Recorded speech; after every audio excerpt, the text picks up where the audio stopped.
કેમ છો મિત્રો? જય શ્રી કૃષ્ણ, જય માતાજી બધાને। આજે અમે આવી ગયા છીએ દક્ષભાઈની સ્કૂલમાં। તો હું તમને આજે ટૂર કરાવી દઈશ દક્ષની સ્કૂલનો બહારનો વિભાગ હોય બધું જોવાનું, એટલે કે આઉટસાઇડ।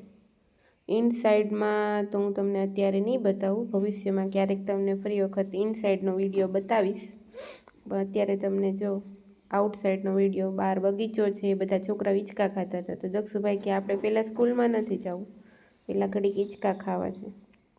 તો પછી ભાઈએ હિંચકા ખાધા અને મેં આજુબાજુમાં બધે વિડીયો ઉતાર્યો કે તમે લોકો જોવો એની સ્કૂલ। જો આ પાછળની સાઈડ દેખાય છે ને, એ બધું બધું રમત માટેનું આખું મેદાન છે। આ એના સ્કૂલમાં જે બધા ટોપરો હોય, ક્યાં ક્યાં સારી સારી જગ્યાએ એ લોકોએ એડમિશન લીધા કે કંઈ સારા એવા સ્થાન પદવી ઉપર હોય એ છે।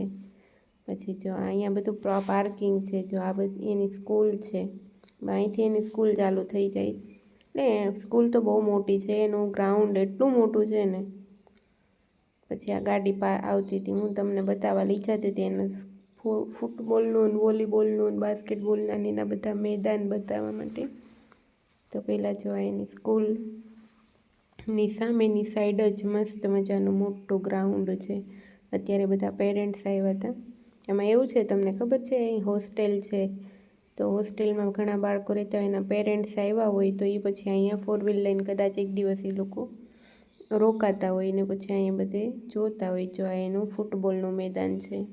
પછી આ બાજુ આ સ્કૂલ, તો સ્કૂલમાં જો બધા અત્યારે પેરેન્ટ્સો, આજે પેરેન્ટ્સ મિટિંગ હતી એટલે અમે આવ્યા છીએ। તો બધા પેરેન્ટ્સ આવતા જ જોઈએ। ગ્રીનરી એટલી છે ને એની સ્કૂલમાં, આમ કુદરતના ખોળે છોકરાને ભણવાની એટલી મજા આવે, બધું શીખવાનું મળે। વાડીનું કામ છે એ સિવાય બીજું હોસ્ટેલનું બધું રહેવાનું, ત્યાં વધારાના કામ કરવાના, રમત ગમત, skating, basketball, volleyball, football, cricket, કેટલી ગેમ્સ। પછી એ સિવાય સ્વિમિંગ પણ કરાવે છે, કરાટે પણ કરાવે છે।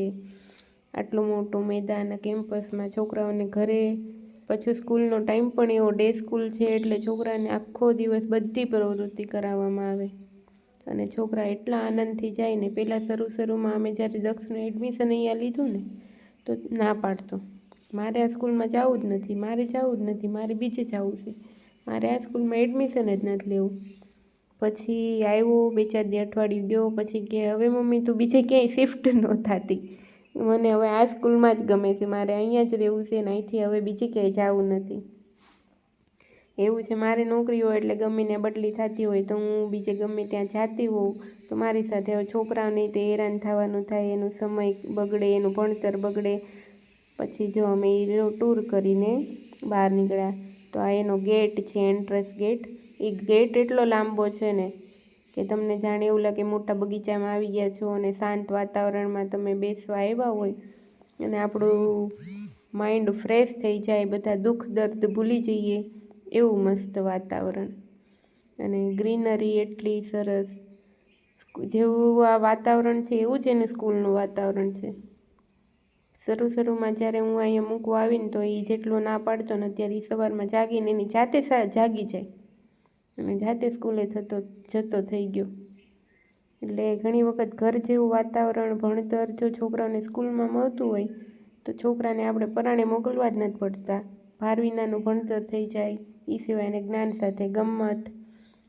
જો આ એનો ગેટ છે, કેટલો લાંબો છે, જો હજી તમે બહાર નીકળો ને તો બહાર તે એન્ટ્રન્સ ગેટની બાજુમાં 2 સાઈડ વાડીઓ છે, એની વચ્ચેથી આવવાનું। આ અમારા દક્ષભાઈની સ્કૂલ છે, કેવી લાગી તમે બધા કહેજો। દક્ષુભાઈને તો અહીંયા બહુ ગમે છે। હવે એ ક્યાંય બીજે શિફ્ટ થવાની મને ના પાડે છે, એટલે તમે સમજી જ ગયા છો કે બાળક ક્યારે આવી ના પાડે કે હવે મારે બીજે ક્યાંય શિફ્ટ ન થતા। ઓકે, ચલો આવજો।